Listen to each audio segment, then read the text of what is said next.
10ನೇ ತರಗತಿ ಕನ್ನಡ ಗದ್ಯ ಭಾಗ 5 ಯುದ್ಧ ಪ್ರಶ್ನೋತ್ತರಗಳು. ಕೃತಿಕಾರರ ಪರಿಚಯ. ಲೇಖಕಿ ಸಾರಾ ಅಬೂಬಕರ್. ಕಾಲ 1936ರಲ್ಲಿ ಇವರು ಜನಿಸಿದರು. ಸ್ಥಳ ಕಾಸರಗೋಡು. ಇವರು ನಾಡಿನ ಖ್ಯಾತ ಕಥೆಗಾರ್ತಿ ಹಾಗೂ ಕಾದಂಬರಿಗಾರ್ತಿಯಾಗಿ ಜನಪ್ರಿಯತೆ ಗಳಿಸಿರುವರು. ಕಥಾ ಸಂಕಲನಗಳು ಚಪ್ಪಲಿಗಳು, ಹೆಡ್ಡ, ಅರ್ಧ ರಾತ್ರಿಯಲ್ಲಿ ಹುಟ್ಟಿದ ಕೂಸು, ಪಯಣ ಮುಂತಾದವು. ಪ್ರಶಸ್ತಿ ನೃಪತುಂಗ ಪ್ರಶಸ್ತಿ. ಈ ಯುದ್ಧ ಕಥೆಯನ್ನು ಸಾರಾ ಅಬೂಬಕರ್ ಅವರ ಚಪ್ಪಲಿಗಳು ಕಥಾ ಸಂಕಲನದಿಂದ ಆಯ್ದು ಸಂಪಾದಿಸಿ ನಿಗದಿಪಡಿಸಿದೆ. ಒಂದು ಕೊಟ್ಟಿರುವ ಪ್ರಶ್ನೆಗಳಿಗೆ ಒಂದು ವಾಕ್ಯದಲ್ಲಿ ಉತ್ತರಿಸಿ. ಪ್ರಶ್ನೆ 1. ರಾಹಿಲನು ಯಾರು? ಉತ್ತರ: ರಾಹಿಲನು ಸೈನ್ಯದಲ್ಲಿದ್ದ ಒಬ್ಬ ಡಾಕ್ಟರ್. ಪ್ರಶ್ನೆ 2. ರಾಹಿಲನು ತುರ್ತು ಪರಿಸ್ಥಿತಿ ನಿರ್ವಹಣೆಗೆ ಭದ್ರವಾಗಿ ಇರಿದುಕೊಂಡಿದ್ದೇನು? ಉತ್ತರ: ರಾಹಿಲನು ತುರ್ತು ಪರಿಸ್ಥಿತಿಗೆ ಬೇಕಾದ ಶಸ್ತ್ರಚಿಕಿತ್ಸಾ ಸಾಮಾನುಗಳ ಪೆಟ್ಟಿಗೆಯನ್ನು ಭದ್ರವಾಗಿ ಇರಿದುಕೊಂಡಿದ್ದನು. ಪ್ರಶ್ನೆ 3. ಗಡಿ ಪ್ರದೇಶಗಳಲ್ಲಿ ಬ್ಲಾಕ್ಔಟ್ ನಿಯಮವನ್ನು ಏತಕ್ಕಾಗಿ ಪಾಲಿಸಲಾಗುತ್ತಿದೆ? ಉತ್ತರ: ಗಡಿ ಪ್ರದೇಶಗಳಲ್ಲಿ ವಿಮಾನ ದಾಳಿಯಿಂದ ರಕ್ಷಿಸಿಕೊಳ್ಳಲು ಬ್ಲಾಕ್ಔಟ್ ನಿಯಮವನ್ನು ಪಾಲಿಸಲಾಗುತ್ತಿದೆ. ಪ್ರಶ್ನೆ 4. ರಾಹಿಲನು ಮುದುಕಿಯ ಎದುರಿಗೆ ನುಡಿದ ಗಂಭೀರವಾದ ಮಾತು ಯಾವುದು? ಉತ್ತರ: ರಾಹಿಲನು ನಾನು ಯುದ್ಧ ಮಾಡುವ ಮೂರ್ಖರ ಕಡೆಯವನಲ್ಲ, ಸಂಕಷ್ಟಕ್ಕೀಡಾದ ಮನುಷ್ಯರ ಕಡೆಯವನು ಎಂದು ಮುದುಕಿಯ ಎದುರಿಗೆ ಗಂಭೀರವಾದ ಮಾತು ನುಡಿದನು. ಪ್ರಶ್ನೆ 5. ಯುದ್ಧದ ಬಗೆಗೆ ಮುದುಕಿಯು ಏನೆಂದು ಗೊಣಗಿಕೊಂಡು ಬಾಗಿಲು ತೆರೆದಳು? ಉತ್ತರ: ಗಾಯ. ಎಲ್ಲರಿಗೂ ದೇಹಕ್ಕೂ ಮನಸ್ಸಿಗೂ ಗಾಯ ಮಾಡುವುದೇ ಯುದ್ಧದ ಪರಿ ತಾನೆ ಎಂದು ಮುದುಕಿ ಗೊಣಗಿಕೊಳ್ಳುತ್ತಾ ಬಾಗಿಲು ತೆರೆದಳು. ಮುಖ್ಯ ಪ್ರಶ್ನೆ 2. ಕೊಟ್ಟಿರುವ ಪ್ರಶ್ನೆಗಳಿಗೆ 3-4 ವಾಕ್ಯಗಳಲ್ಲಿ ಉತ್ತರಿಸಿ. ಪ್ರಶ್ನೆ 1. ಡಾಕ್ಟರ್ಗೆ ವಿಮಾನದ ಪೈಲಟ್ ಏನು ಹೇಳಿದನು? ಉತ್ತರ: ಡಾಕ್ಟರ್, ರೇಡಿಯೋ ಸಮನಾಗಿ ಕಾರ್ಯನಿರ್ವಹಿಸುತ್ತಿಲ್ಲ. ಗ್ರೌಂಡಿನೊಡನೆ ಸಂಪರ್ಕ ಬೆಳೆಸಲು ಸಾಧ್ಯವಾಗುತ್ತಿಲ್ಲ. ಎಲ್ಲಾದರೂ ಹೇಗಾದರೂ ಇಳಿಯೋಣವೆಂದರೆ ಈ ಕತ್ತಲೆಯಲ್ಲಿ ಏನೂ ಕಾಣಿಸ್ತಾ ಇಲ್ಲವಲ್ಲ ಎಂದು ವಿಮಾನದ ಪೈಲಟ್ ಹೇಳಿದನು. ಪ್ರಶ್ನೆ 2. ಮಹಿಳೆಯ ಆರ್ತನಾದ ಕೇಳಿ ರಾಹಿಲನ ಮನದಲ್ಲಿ ಮೂಡಿದ ಪ್ರಶ್ನೆಗಳ್ಯಾವುವು? ಉತ್ತರ: ಮಹಿಳೆಯ ಆರ್ತನಾದ ಕೇಳಿ ರಾಹಿಲನ ಮನದಲ್ಲಿ ಆ ಮಹಿಳೆ ಯಾವ ರೀತಿಯ ಅಪಾಯದಲ್ಲಿ ಸಿಲುಕಿದ್ದಾಳೆ? ಆ ಮನೆಯೊಳಗೆ ಏನು ಸಂಭವಿಸುತ್ತಿದೆ? ತಾನೀಗ ಈ ಕದವನ್ನು ತಟ್ಟಿದ ಪರಿಣಾಮವೇನಾಗಬಹುದು? ಆ ಮನೆಯಿಂದ ಒಂದೇ ಒಂದು ಬೆಳಕಿನ ಕಿರಣವು ಹೊರಗಡೆ ಹಾಯುತ್ತಿರಲಿಲ್ಲ. ಗಡಿ ಪ್ರದೇಶದಲ್ಲಿ ವಿಮಾನ ದಾಳಿಯಿಂದ ರಕ್ಷಿಸಿಕೊಳ್ಳಲು ಬ್ಲಾಕ್ಔಟ್ ನಿಯಮ ಪಾಲಿಸಲಾಗುತ್ತದೆ. ಇಂತಹ ಈ ಸಮಯದಲ್ಲಿ ಆ ಮನೆಯೊಳಗೆ ಯಾವ ರೀತಿಯ ಕ್ರೌರ್ಯ ನಡೆಯುತ್ತಿದೆ ಎಂಬ ಪ್ರಶ್ನೆಗಳು ಮೂಡಿದವು. ಪ್ರಶ್ನೆ 3. ಮುದುಕಿಯು ರಾಹಿಲನ ಬಳಿ ಯುದ್ಧದ ಬಗ್ಗೆ ತಿರಸ್ಕಾರದಿಂದ ನುಡಿದ ಮಾತುಗಳೇನು? ಉತ್ತರ: ಮುದುಕಿಯು ರಾಹಿಲನ ಬಳಿ ಯುದ್ಧದ ಬಗ್ಗೆ, ನೋಡಪ್ಪ, ನಾನು ಈ ಊರಿಗೆ ಬಂದು 50 ವರ್ಷಗಳಾದರೂ ಆಗಿರಬಹುದು. ಮದುವೆಯಾಗಿ ನವವಧುವಾಗಿ ಈ ಊರನ್ನು ಪ್ರವೇಶಿಸಿದೆ. ಕೆಲವು ಕಾಲ ನೆಮ್ಮದಿಯಿಂದಲೇ ಇದ್ದೆವು. ಜಮೀನು ಆಸ್ತಿ ನಮಗೆ ಸಾಕಾಗುವಷ್ಟಿತ್ತು. ಈಗಲೂ ಇದೆಯೇನೋ, ಆದರೆ ನೆಮ್ಮದಿಯಿಂದ ಬದುಕಲು ಈ ಜನ ಬಿಡಬೇಕಲ್ಲ. ಯುದ್ಧವಂತೆ ಯುದ್ಧ ಎಂದು ತಿರಸ್ಕಾರದಿಂದ ನುಡಿದಳು. ಪ್ರಶ್ನೆ 4. ನಿರ್ಜೀವವಾಗಿರುವ ಮಗುವನ್ನು ನೋಡಿ ಮುದುಕಿ ನಿರಾಸೆಯಿಂದ ಹೇಳಿದ್ದೇನು? ಉತ್ತರ: ನಿರ್ಜೀವವಾಗಿರುವ ಮಗುವನ್ನು ನೋಡಿ ಮುದುಕಿಯು, ಇಷ್ಟು ವರ್ಷಗಳಿಂದಲೂ ಹಂಬಲಿಸಿ ಹುಟ್ಟಿದ ಮಗು ಕೊನೆಗೂ ದಕ್ಕಲಿಲ್ಲವಲ್ಲ. ಈ ಯುದ್ಧವಿಲ್ಲದೆ ಹೋಗಿದ್ದರೆ ನನ್ನ ಮಗುವನ್ನು ಹೇಗಾದರೂ ಬದುಕಿಸಿಕೊಳ್ಳುತ್ತಿದ್ದೆವಲ್ಲ ದೇವರೇ. ಈ ಮನುಷ್ಯರಿಗೆ ಎಂಥ ಬುದ್ಧಿ ಕೊಡುತ್ತೀಯಾ ಎಂದು ನಿರಾಸೆಯಿಂದ ಹೇಳಿದಳು. ಮುಖ್ಯ ಪ್ರಶ್ನೆ 3. ಕೊಟ್ಟಿರುವ ಪ್ರಶ್ನೆಗಳಿಗೆ 8-10 ವಾಕ್ಯಗಳಲ್ಲಿ ಉತ್ತರಿಸಿ. ಪ್ರಶ್ನೆ 1. ಮುದುಕಿಯು ತನ್ನ ಮಗನು ಯುದ್ಧಕ್ಕೆ ಹೋದ ಸಂದರ್ಭವನ್ನು ಹೇಗೆ ವಿವರಿಸಿದಳು? ಉತ್ತರ: ಯುದ್ಧಕ್ಕೆ ಹೋಗಿದ್ದಾನೆ. ನನ್ನ ಮಗನನ್ನು ಚಿಕ್ಕ ಹುಡುಗನಾಗಿದ್ದಾಗ ಯುದ್ಧಕ್ಕೆ ಹೋದ ಅವನ ತಂದೆ ಹಿಂದಿರುಗಲಿಲ್ಲ. ಎದೆ ತುಂಬ ಬೂದಿ ಮುಚ್ಚಿದ ಕೆಂಡ. ಎದೆಯ ಗಾಯ ಇಂದಿಗೂ ಇದೆ ನೋಡು. ಎಲ್ಲ ನುಂಗಿಕೊಂಡು ಮಗನನ್ನು ಸಾಕಿ ಸಲುಹಿದೆ. ಮದುವೆಯನ್ನೂ ಮಾಡಿದೆ. ಈಗ 5-6 ವರ್ಷಗಳ ಬಳಿಕ ಸೊಸೆ ಗರ್ಭಿಣಿಯಾದಳು. ಮನೆಯಲ್ಲೊಂದು ಪುಟ್ಟ ಮಗುವಿನ ಅಳು ಕೇಳಲು ನನ್ನ ಮಗನು ತುದಿಗಾಲಲ್ಲಿ ನಿಂತು ಕಾಯುತ್ತಿದ್ದನು. ಅಷ್ಟರಲ್ಲಿ ಬಂತು ಯುದ್ಧ. ಅವನೊಮ್ಮೆ ಹಿಂತಿರುಗಿ ಬಂದಿದ್ದರೆ ಸಾಕಾಗಿತ್ತು. ಈ ವಿಷಯ ತಿಳಿದು ಅವನೆಷ್ಟು ಸಂಕಟ ಪಡುತ್ತಾನೋ ಎಂದು ಮುದುಕಿಯು ತನ್ನ ಮಗನು ಯುದ್ಧಕ್ಕೆ ಹೋದ ಸಂದರ್ಭವನ್ನು ವಿವರಿಸಿದಳು. ಪ್ರಶ್ನೆ 2. ರಾಹಿಲನು ಮುದುಕಿಯ ಕುಟುಂಬಕ್ಕೂ ಮುದುಕಿಯು ರಾಹಿಲನಿಗೂ ಮಾಡಿದ ಸಹಾಯವನ್ನು ಸಂಕ್ಷಿಪ್ತವಾಗಿ ವಿವರಿಸಿ. ಉತ್ತರ. ಸೈನ್ಯದಲ್ಲಿ ವೈದ್ಯನಾಗಿದ್ದ ರಾಹಿಲನು ಯುದ್ಧದಲ್ಲಿ ಗಾಯಗೊಂಡು ಶತ್ರು ಸೈನಿಕರಿಂದ ತಪ್ಪಿಸಿಕೊಂಡು ಮುದುಕಿ ಮನೆಗೆ ಬಂದಾಗ ಅವಳ ಸೊಸೆ ಹೆರಿಗೆ ನೋವಿನಿಂದ ನರಳುತ್ತಿದ್ದಳು. ಆ ಸಮಯದಲ್ಲಿ ಮುದುಕಿಯ ಮಗ ಯುದ್ಧಕ್ಕೆ ಹೋಗಿದ್ದನು. ಯುದ್ಧದ ವಾತಾವರಣ ಇದ್ದುದರಿಂದ ಡಾಕ್ಟರ್ ಅಥವಾ ಸೂಲಗಿತ್ತಿಯನ್ನು ಕರೆಯಲು ಸಾಧ್ಯವಾಗದೆ ಮುದುಕಿ ಸಂಕಟ ಪಡುತ್ತಿದ್ದಳು. ಈ ವಿಷಯವನ್ನು ಮುದುಕಿಯಿಂದ ತಿಳಿದ ರಾಹಿಲನು ತಾನು ಒಬ್ಬ ವೈದ್ಯನಾಗಿದ್ದು ಆಕೆಯನ್ನು ಪರೀಕ್ಷಿಸುವುದಾಗಿ ತಿಳಿಸಿದನು. ತನ್ನ ಕಾಲಿಗೆ ಪೆಟ್ಟಾಗಿದ್ದರೂ ನೋವನ್ನು ಸಹಿಸಿಕೊಂಡು ಬಹಳ ಹೊತ್ತು ಪ್ರಯತ್ನಿಸಿ ಮಗುವನ್ನು ಹೊರತೆಗೆದನು. ಆದರೆ ಅದು ನಿರ್ಜೀವವಾಗಿತ್ತು. ಅದರ ತಾಯಿ ಬದುಕಿದಳು. ರಾಹಿಲನನ್ನು ನೋಡಿದ ಮುದುಕಿಗೆ ಅವನು ತಮ್ಮವನೇ ಅಥವಾ ಶತ್ರುಗಳ ಕಡೆಯವನೇ ಎಂದು ಸಂದೇಹ ಉಂಟಾಯಿತು. ಅದೇ ಸಮಯಕ್ಕೆ ಅವನನ್ನು ಹುಡುಕಿಕೊಂಡು ಶತ್ರು ಸೈನಿಕರು ಮುದುಕಿಯ ಮನೆಯ ಬಾಗಿಲು ಬಡಿದರು.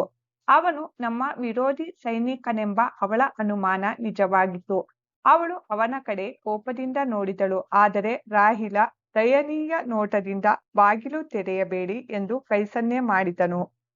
ಅವನು ಸಂಕಷ್ಟದಲ್ಲಿ ತನ್ನ ಸೊಸೆಯ ಪ್ರಾಣ ಉಳಿಸಿದ್ದರಿಂದ ಮುದುಕಿಯು ಅವನನ್ನು ಸೊಸೆ ಮಲಗಿದ್ದ ಕೋಣೆಯಲ್ಲಿ ಮಂಚದಡಿಯಲ್ಲಿ ಬಚ್ಚಿಟ್ಟು ಅಲ್ಲಿಗೆ ಬಂದಿದ್ದ ಸೈನಿಕರಿಗೆ ಈ ಕಡೆ ಯಾರೂ ಬಂದಿಲ್ಲ ಎಂದು ಸುಳ್ಳು ಹೇಳಿ ರಾಹಿಲನನ್ನು ರಕ್ಷಿಸಿದಳು.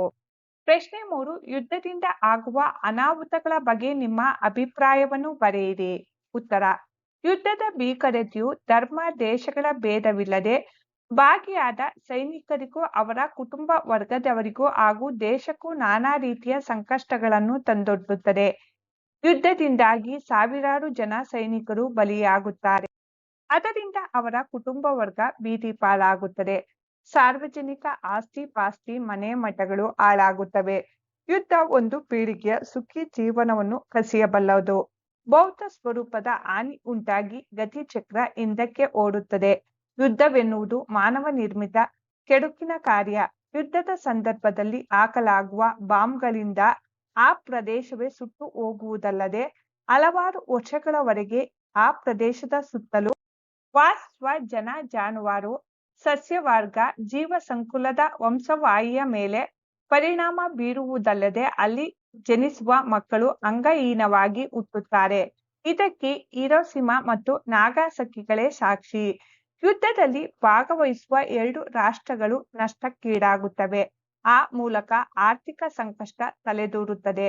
ಯುದ್ಧದಿಂದ ಲಾಭವಾಗುವುದಕ್ಕಿಂತ ನಷ್ಟವೇ ಹೆಚ್ಚು. ಅದನ್ನರಿತು ಎಲ್ಲಾ ರಾಷ್ಟ್ರಗಳು ಶಾಂತಿ ಪಾಲನೆ ಮಾಡುವುದು ಅತ್ಯವಶ್ಯಕವಾಗಿದೆ. ಮುಖ್ಯ ಪ್ರಶ್ನೆ 4. ಸಂದರ್ಭ ಸಹಿತ ಸ್ವಾರಸ್ಯವನ್ನು ವಿವರಿಸಿ. ವಾಕ್ಯ 1. ದಯವಿಟ್ಟು ಬಾಗಿಲು ತೆರೆಯಿರಿ, ನಾನು ಗಾಯಗೊಂಡಿದ್ದೇನೆ. ಆಯ್ಕೆ. ಈ ವಾಕ್ಯವನ್ನು ಸಾರಾ ಅಬೂಬಕರ್ ಅವರು ರಚಿಸಿರುವ ಚಪ್ಪಲಿಗಳು ಕಥಾ ಸಂಕಲನದಿಂದ ಆರಿಸಲಾಗಿರುವ ಯುದ್ಧ ಎಂಬ ಗದ್ಯ ಭಾಗದಿಂದ ತೆಗೆದುಕೊಳ್ಳಲಾಗಿದೆ. ಸಂದರ್ಭ. ಡಾಕ್ಟರ್ ರಾಹಿಲನು ಶತ್ರು ಸೈನಿಕರ ದಾಳಿಯಿಂದ ಗಾಯಗೊಂಡು ತಪ್ಪಿಸಿಕೊಂಡು ಬರುವಾಗ ಧಾರಾಕಾರವಾದ ಮಳೆ ಸುರಿಯುತ್ತಿತ್ತು. ರಕ್ಷಣೆ ಪಡೆಯಲೆಂದು ಹುಡುಕುತ್ತಿದ್ದಾಗ ಒಂಟಿ ಮನೆಯೊಂದು ಕಾಣಿಸಿತು. ಹೇಗೋ ತೆವಳಿಕೊಂಡು ಆ ಮನೆಯ ಬಳಿ ಹೋಗಿ ಬಾಗಿಲು ತಟ್ಟುವ ಸಂದರ್ಭದಲ್ಲಿ ದಯವಿಟ್ಟು ಬಾಗಿಲು ತೆರೆಯಿರಿ, ನಾನು ಗಾಯಗೊಂಡಿದ್ದೇನೆ ಎಂದು ಹೇಳುತ್ತಾನೆ. ಸ್ವಾರಸ್ಯ. ರಾಹಿಲನು ಶತ್ರುಗಳಿಂದ ತಪ್ಪಿಸಿಕೊಂಡು ಶತ್ರು ದೇಶದ ಮನೆಗೆ ಬಂದು ರಕ್ಷಣೆ ಪಡೆಯಲು ಪ್ರಯತ್ನಿಸುವ ಸನ್ನಿವೇಶ ಇಲ್ಲಿ ಸ್ವಾರಸ್ಯವಾಗಿದೆ. ವಾಕ್ಯ 2. ನಾನಾಕೆಯನ್ನು ಪರೀಕ್ಷಿಸುವೆ, ನೀವು ಬಿಸಿ ನೀರು ಸಿದ್ಧಪಡಿಸಿ. ಆಯ್ಕೆ. ಈ ವಾಕ್ಯವನ್ನು ಸಾರಾ ಅಬೂಬಕರ್ ಅವರು ರಚಿಸಿರುವ ಚಪ್ಪಲಿಗಳು ಕಥಾ ಸಂಕಲನದಿಂದ ಆರಿಸಲಾಗಿರುವ ಯುದ್ಧ ಎಂಬ ಗದ್ಯ ಭಾಗದಿಂದ ತೆಗೆದುಕೊಳ್ಳಲಾಗಿದೆ. ಈ ಮಾತನ್ನು ರಾಹಿಲನು ಮುದುಕಿಗೆ ಹೇಳುತ್ತಾನೆ. ಸಂದರ್ಭ. ಮುದುಕಿಯು ನನ್ನ ಸೊಸೆ ಹೆರಿಗೆ ಬೇನೆ ತಿನ್ನುತ್ತಿದ್ದಾಳೆ. ಸಂಜೆಯಿಂದಲೇ ನೋವು ಪ್ರಾರಂಭವಾಗಿದೆ. ಡಾಕ್ಟರನ್ನು ಅಥವಾ ಸೂಲಗಿತ್ತಿಯನ್ನಾದರೂ ಕರೆಯೋಣವೆಂದರೆ ಈ ಬಾಂಬ್ಗಳು ಬ್ಲಾಕ್ಔಟ್ ಎಂದು ಮುದುಕಿಯು ಹೇಳಿದ ಸಂದರ್ಭದಲ್ಲಿ ಕಾಲಿಗೆ ಪೆಟ್ಟಾಗಿದ್ದ ಡಾಕ್ಟರ್ ನಾನಾಕೆಯನ್ನು ಪರೀಕ್ಷಿಸುವೆ, ನೀವು ಬಿಸಿನೀರು ಸಿದ್ಧಪಡಿಸಿ ಎಂದು ಹೇಳುತ್ತಾನೆ. ಸ್ವಾರಸ್ಯ. ತನ್ನ ಕಾಲಿಗೆ ಪೆಟ್ಟಾಗಿದ್ದರೂ ಅದನ್ನು ಲೆಕ್ಕಿಸದೆ ಮುದುಕಿಯ ಸೊಸೆಗೆ ಹೆರಿಗೆ ಮಾಡಿಸಲು ಮುಂದಾಗುವ ರಾಹಿಲನ ವೃತ್ತಿ ಧರ್ಮ ಇಲ್ಲಿ ಸ್ವಾರಸ್ಯಪೂರ್ಣವಾಗಿ ವ್ಯಕ್ತವಾಗಿದೆ. ವಾಕ್ಯ 3. ಯುದ್ಧಕ್ಕೆ ಹೋದ ನನ್ನ ಮಗನ ಕಣ್ಣುಗಳಂತೆಯೇ ಇದೆಯಲ್ಲ. ಆಯ್ಕೆ. ಈ ವಾಕ್ಯವನ್ನು ಸಾರಾ ಅಬುಬಕರ್ ಅವರು ರಚಿಸಿರುವ ಚಪ್ಪಲಿಗಳು ಕಥಾ ಸಂಕಲನದಿಂದ ಆರಿಸಲಾಗಿರುವ ಯುದ್ಧ ಎಂಬ ಗದ್ಯ ಭಾಗದಿಂದ ತೆಗೆದುಕೊಳ್ಳಲಾಗಿದೆ. ಈ ಮಾತನ್ನು ಮುದುಕಿಯು ಹೇಳಿದ್ದಾಳೆ. ಸಂದರ್ಭ: ಬಂಧಿತಾತ ತಮ್ಮವನಲ್ಲ ಎಂಬ ಮುದುಕಿಯ ಸಂದೇಹ ನಿಜವಾಗಿತ್ತು. ತಮಗೆ ನಮ್ಮ ದೇಶಕ್ಕೆ ದ್ರೋಹ ಬಗೆಯುವವನು ಎಂದು ಕ್ಷಣಕಾಲ ಆಕೆಯ ಕಣ್ಣುಗಳು ರೋಷದಿಂದ ಕೆರಳಿ ಬಾಗಿಲ ಬಳಿ ಸಮೀಪಿಸುತ್ತಾ ಆತನ ಮುಖ ನೋಡಿದ ಸಂದರ್ಭದಲ್ಲಿ ಯುದ್ಧಕ್ಕೆ ಹೋದ ತನ್ನ ಮಗನ ಕಣ್ಣುಗಳಂತೆಯೇ ಇವೆಯಲ್ಲ ಎಂದುಕೊಳ್ಳುತ್ತಾಳೆ. ಸ್ವಾರಸ್ಯ: ಕಷ್ಟದಲ್ಲಿದ್ದರೂ ತನ್ನ ಸೊಸೆಯ ಪ್ರಾಣ ಉಳಿಸಿದ ರಾಹಿಲನಲ್ಲಿ ತನ್ನ ಮಗನನ್ನು ಕಾಣುವ ಮುದುಕಿಯ ಪುತ್ರ ವಾತ್ಸಲ್ಯ ಸ್ವಾರಸ್ಯಪೂರ್ಣವಾಗಿ ವ್ಯಕ್ತವಾಗಿದೆ. ವಾಕ್ಯ 4. ನನ್ನ ಮೊಮ್ಮಗುವಿನ ಹೆಣವಿದೆ ಅಲ್ಲಿ, ಅದನ್ನು ನೋಡಿ. ಆಯ್ಕೆ. ಈ ವಾಕ್ಯವನ್ನು ಸಾರಾ ಅಬುಬಕರ್ ಅವರು ರಚಿಸಿರುವ ಚಪ್ಪಲಿಗಳು ಕಥಾ ಸಂಕಲನದಿಂದ ಆರಿಸಲಾಗಿರುವ ಯುದ್ಧ ಎಂಬ ಗದ್ಯ ಭಾಗದಿಂದ ತೆಗೆದುಕೊಳ್ಳಲಾಗಿದೆ. ಈ ಮಾತನ್ನು ಮುದುಕಿಯು ಹೇಳಿದ್ದಾಳೆ. ಸಂದರ್ಭ: ಸೈನಿಕರ ಉಡುಪಿನಲ್ಲಿದ್ದ 4-5 ಜನರು ಯಾರಾದರೂ ಗಾಯಗೊಂಡ ಸೈನಿಕರು ಈ ಕಡೆ ಬಂದಿದ್ದಾರೆಯೇ ಎಂದು ಕೇಳುತ್ತಾ ಮುದುಕಿಯ ಮನೆಗೆ ನುಗ್ಗಿದಾಗ ಮುದುಕಿಯು ಇಲ್ಲವಲ್ಲ ಎನ್ನುತ್ತಾಳೆ. ಆಗ ಅಧಿಕಾರಿ, ಆದರೂ ಈ ಮನೆಯಲ್ಲೊಮ್ಮೆ ನೋಡಿಬಿಡಿ ಎಂದು ಸೈನಿಕರಿಗೆ ಅಪ್ಪಣೆ ಮಾಡಿದ ಸಂದರ್ಭದಲ್ಲಿ ರಾಹಿಲನನ್ನು ರಕ್ಷಿಸುವ ಸಲುವಾಗಿ ಮುದುಕಿ, ನೋಡಿ, ನನ್ನ ಮೊಮ್ಮಗುವಿನ ಹೆಣವಿದೆ ಅಲ್ಲಿ, ಅದನ್ನು ನೋಡಿ. ಈ ಯುದ್ಧ ನನ್ನ ಮೊಮ್ಮಗುವನ್ನು ಉಳಿಸಲಿಲ್ಲವಲ್ಲ. ಯಾರಿಗಾಗಿ, ಯಾತಕ್ಕಾಗಿ ಈ ಯುದ್ಧ ಎಂದು ನಿರ್ಜೀವ ಮಗುವಿನ ಬಳಿ ಕುಳಿತು ಎದೆ ಬಡಿದುಕೊಂಡು ಅಳುತ್ತಾಳೆ. ಆಗ ಅವರೆಲ್ಲ ಹೊರಟು ಹೋಗುತ್ತಾರೆ. ಸ್ವಾರಸ್ಯ: ಶತ್ರು ದೇಶದವನಾದರೂ ತನ್ನ ಗಾಯವನ್ನು ಸಹಿಸಿಕೊಂಡು ಸೊಸೆಯ ಪ್ರಾಣ ಉಳಿಸಿದ ರಾಹಿಲನನ್ನು ರಕ್ಷಿಸಲು ಮುದುಕಿಯ ಉಪಾಯ ಮತ್ತು ಮಾನವೀಯ ಗುಣ ಇಲ್ಲಿ ವ್ಯಕ್ತವಾಗಿದೆ. ಮುಖ್ಯ ಪ್ರಶ್ನೆ 5. ಕೊಟ್ಟಿರುವ 4 ಉತ್ತರಗಳಲ್ಲಿ ಸರಿಯಾದ ಉತ್ತರವನ್ನು ಆರಿಸಿ ಬರೆಯಿರಿ. 1. ರಾಹಿಲನ ದೇಹದಲ್ಲಿ ಡ್ಯಾಶ್ ಸಂಚಾರವಾದಂತಾಯಿತು. ಆಯ್ಕೆಗಳು: ಶಕ್ತಿ, ವಿದ್ಯುತ್, ಹೊಸ ರಕ್ತ, ಮಿಂಚು. ಸರಿಯಾದ ಉತ್ತರ ಹೊಸ ರಕ್ತ. 2. ನರಳಾಟದ ಬೆನ್ನಲ್ಲೇ ಹಿರಿಯ ಹೆಂಗಸೊಬ್ಬಳ ಡ್ಯಾಶ್ ಕೇಳಿ ಬಂತು. ಆಯ್ಕೆಗಳು: ಆರ್ತನಾದ, ಅಳು, ಚೀರಾಟ, ಸಾಂತ್ವನ. ಸರಿಯಾದ ಆಯ್ಕೆ ಸಾಂತ್ವನ. 3. ಮುದುಕಿ ಮತ್ತು ಸೊಸೆಯ ಡ್ಯಾಶ್ ಮನೆಯ ಮೂಲೆ ಮೂಲೆಯಲ್ಲಿ ಪ್ರತಿಧ್ವನಿಸಿತು. ಆಯ್ಕೆಗಳು: ಸಂತಸ, ಜಗಳ, ರೋದನ, ಸಂಗೀತ. ಸರಿಯಾದ ಆಯ್ಕೆ ರೋದನ. 4. ಯಾರಾದರೂ ಗಾಯಗೊಂಡ ಡ್ಯಾಶ್ ಈ ಕಡೆ ಬಂದಿದ್ದಾರೆಯೇ. ಆಯ್ಕೆಗಳು: ಜನರು, ಸೈನಿಕರು, ಗಂಡಸರು, ಹೆಂಗಸರು. ಸರಿಯಾದ ಆಯ್ಕೆ ಸೈನಿಕರು. 5. ಮನೆಯಲ್ಲೊಬ್ಬ ಪುಟ್ಟ ಮಗುವಿನ ಅಳು ಕೇಳಲು ನನ್ನ ಡ್ಯಾಶ್ ತುದಿಗಾಲಲ್ಲಿ ನಿಂತು ಕಾಯುತ್ತಿದ್ದನು. ಆಯ್ಕೆಗಳು: ತಂದೆಯು, ತಾಯಿಯು, ಮಗಳು, ಮಗನು. ಸರಿಯಾದ ಆಯ್ಕೆ ಮಗನು. ಮುಖ್ಯ ಪ್ರಶ್ನೆ 6. ಈ ಗದ್ಯ ಭಾಗದಲ್ಲಿ ಬಳಕೆಯಾಗಿರುವ ಪ್ರಶ್ನಾರ್ಥಕ ಚಿಹ್ನೆಯ ವಾಕ್ಯಗಳನ್ನು ಸಂಗ್ರಹಿಸಿ ಬರೆಯಿರಿ. ಪ್ರಶ್ನಾರ್ಥಕ ಚಿಹ್ನೆಗಳಿರುವ ವಾಕ್ಯಗಳು: ಕತ್ತಲೆಯಲ್ಲಿ ಏನು ಕಾಣಿಸ್ತಾ ಇಲ್ಲವಲ್ಲ. ಈ ನೆಲ ಯಾರಿಗೆ ಸೇರಿದ್ದು. ಆ ಮಹಿಳೆ ಯಾವ ರೀತಿಯ ಅಪಾಯದಲ್ಲಿ ಸಿಲುಕಿದ್ದಾಳೆ. ಆ ಮನೆಯೊಳಗೆ ಏನು ಸಂಭವಿಸುತ್ತಿದೆ. ತಾನೀಗ ಈ ಕದವನ್ನು ತಟ್ಟಿದರೆ ಪರಿಣಾಮವೇನಾಗಬಹುದು. ಈ ಸಮಯದಲ್ಲಿ ಆ ಮನೆಯೊಳಗೆ ಯಾವ ರೀತಿಯ ಕ್ರೌರ್ಯ ನಡೆಯುತ್ತಿದೆ. ಏನು ಮಾಡಲಿ ಮಗಳೇ. ಈ ಮಳೆಯಲ್ಲಿ, ಈ ಕತ್ತಲಲ್ಲಿ ನಾನು ಯಾರನ್ನು ಕರೆಯಲಿ. ಯಾರಪ್ಪ ಅದೋ. ಈ ಮಳೆಯಲ್ಲಿ, ಈ ಕತ್ತಲೆಯ ಗುಹೆಯಲ್ಲಿ ಯಾರು. ಯಾರಪ್ಪ ನೀನು. ನಮ್ಮ ಕಡೆಯವನು ತಾನೇ. ಯಾರಮ್ಮ ಅದು. ಏನಾಗಿದೆ. ಏನು ಹೇಳಲಪ್ಪ. ಯಾರಿಗೆ ಬೇಕಾಗಿದೆ ಈ ಯುದ್ಧ. ನಾನು ಆಕೆಯನ್ನು ಪರೀಕ್ಷಿಸಲೇ. ಯಾಕೆ ಎದ್ದು ನಿಲ್ಲಲಾಗುತ್ತಿಲ್ಲವೇ. ಈ ಮನುಷ್ಯರಿಗೆ ಎಂಥ ಬುದ್ಧಿ ಕೊಡುತ್ತೀಯಾ. ಯಾರದು ಒಳಗೆ. ನಮ್ಮವರೇ ಅಥವಾ ಆ ಕಡೆಯವರೇ. ಭಾಷಾ ಚಟುವಟಿಕೆ. ಕೊಟ್ಟಿರುವ ಗಾದೆಗಳ ಅರ್ಥವನ್ನು ವಿವರಿಸಿ ಬರೆಯಿರಿ. ಗಾದೆ ಮಾತು: ಸತ್ಯಕ್ಕೆ ಸಾವಿಲ್ಲ, ಸುಳ್ಳಿಗೆ ಸುಖವಿಲ್ಲ. ವಿಸ್ತರಣೆ. ಇದೊಂದು ಪ್ರಸಿದ್ಧ ಗಾದೆ ಮಾತಾಗಿದೆ. ಇದು ನಮ್ಮ ಹಿರಿಯರು ತಮ್ಮ ಜೀವನಾನುಭವದಿಂದ ಕಂಡುಕೊಂಡ ಸತ್ಯವಾಗಿದ್ದು, ಈ ಗಾದೆಯು ಜೀವನದ ಎರಡು ಪ್ರಮುಖ ಮೌಲ್ಯಗಳಾದ ಸತ್ಯ ಮತ್ತು ಸುಳ್ಳುಗಳ ಮಹತ್ವವನ್ನು ಸರಳವಾಗಿ ವಿವರಿಸುತ್ತದೆ. ಸತ್ಯಕ್ಕೆ ಸಾವಿಲ್ಲ ಎಂದರೆ ಸತ್ಯವು ಶಾಶ್ವತವಾದುದು ಮತ್ತು ಅಂತಿಮವಾಗಿ ಯಾವಾಗಲೂ ಗೆಲ್ಲುತ್ತದೆ. ತಾತ್ಕಾಲಿಕವಾಗಿ ಸತ್ಯವನ್ನು ಮುಚ್ಚಿಡಲು ಪ್ರಯತ್ನಿಸಿದರೂ ಅದು ಎಂದಿಗೂ ಸಂಪೂರ್ಣವಾಗಿ ನಾಶವಾಗುವುದಿಲ್ಲ. ಸುಳ್ಳಿಗೆ ಸುಖವಿಲ್ಲ ಎಂದರೆ ಸುಳ್ಳು ಹೇಳುವುದರಿಂದ ಶಾಶ್ವತವಾದ ಸಂತೋಷ ಸಿಗುವುದಿಲ್ಲ.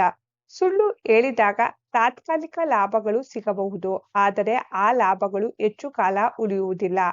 ಆದ್ದರಿಂದ ಈ ಗಾದೆಯು ನಮಗೆ ಸತ್ಯದ ಹಾದಿಯಲ್ಲಿ ನಡೆಯುವಂತೆ ಪ್ರೇರೇಪಿಸುತ್ತದೆ.